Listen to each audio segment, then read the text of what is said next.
You know what I can't stand about people is when you disagree with them on a subject, and for the most part, they just want to shut you up, censor you, do whatever they can to make sure your opinion is not heard anymore.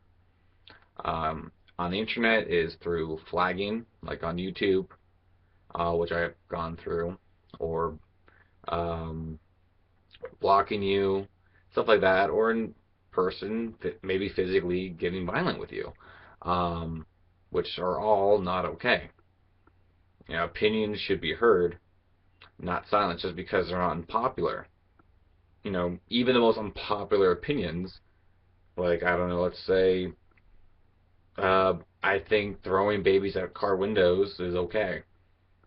It's not a good opinion to have, to hold dear, but if that's your opinion on baby throwing, I guess that's your opinion. It's freedom of speech. And that's what's great about countries like the US. Freedom of speech, where even the most unpopular opinions can be heard. And I've dealt with this before, like back in junior year of high school. I had a class, an ethics class, and we talked about censorship and freedom of speech and there be limits on it. And I was surprisingly pretty much the only one in my class that stood out against censorship.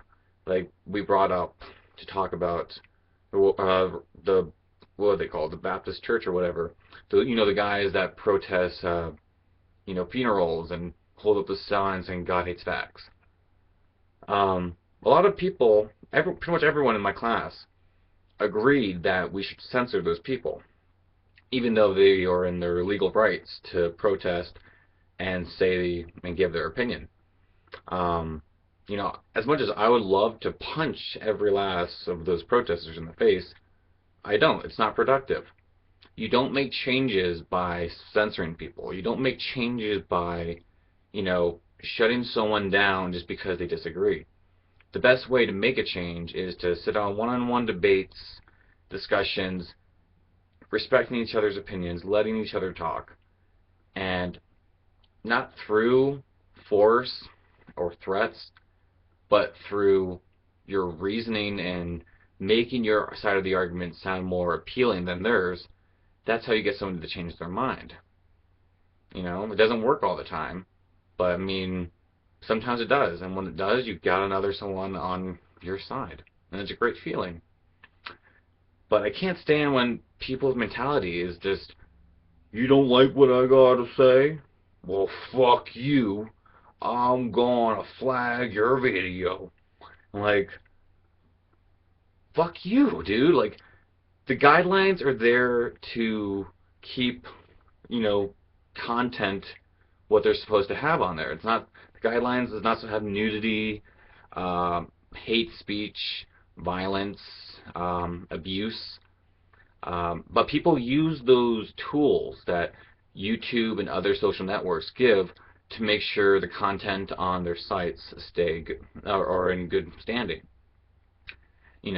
They do it just so they can shut you up. And I've had this multiple times on my old videos talking about religion, or when I was a vegetarian talking about vegetarianism, or politics. Someone doesn't like my videos and enough people flag that video, it would be taken down without even YouTube reviewing the content to make sure that it was a just removal. It was bullshit.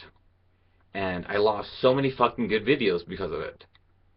And today, I've had the same fucking problem.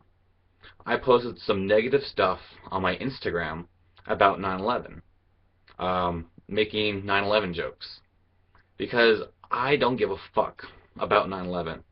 It's a horrible thing that happened. Yes. Innocent people died. Yes. Time to move on, though. And I was just trying to make it clear that I don't have anything against what actually happened, but it's time to move on. It's time to stop crying about it. It's pathetic, and it's kind of funny watching these people overreact. These Americans, these soft, squishy, doughy, dumb fucking Americans that just cry and cry about 9/11. And there's some, that are just like, well, losing family or friends, which I've almost lost. My father in the towers. Um, it's understandable, but you don't, you don't need to fucking sob every fucking time it's 9/11. Get over it, dude. We have done so much worse things to other countries than 9/11. 9/11 is the worst thing that's ever happened. Pearl Harbor wasn't nothing compared to this. And honestly, that wasn't even that a big deal. It was back then, but still, when you really think about it, it's an act of war. Another country's attacking our military bases. You know, it's different, though. They are not attacking civilians like we did. They attacked our military bases. But we went over there and dropped two big fucking bombs on their two largest cities and killed over 300,000 people, innocent people. And they killed 9 out of 10 Americans that were held as prisoners in Japan. You really think that's justified? Killing innocent people? But when it happens to us, I'm not saying what the terrorists did was fine. It's not justified at all. But when it happens to us, it's a big deal. But when it happens, and when we do it to other people, we don't give a fuck. And that was the points I was trying to make on my Instagram. And people disagreed with it, and they got my account removed. I've had that account pretty much since the beginning of Instagram, with over, with over 500, with over 500 followers, and with 2,000 posts. I worked hard on that account, making funny memes and making funny videos and posting stuff. And these assholes come along, see my stuff. Nah, I don't agree with you. I want to shut you up. So I'm gonna abuse the flagging system to get your account removed. It's not fair for someone to just like, I disagree with you, so I'm gonna fucking take away your account. I'm gonna remove you. I'm gonna silence you. You know what? You don't really believe in freedom of speech, do you?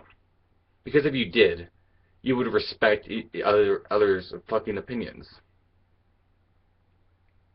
It's fucking bullshit. God, I've had a shitty fucking day. I'm gonna go play Titanfall. See you guys.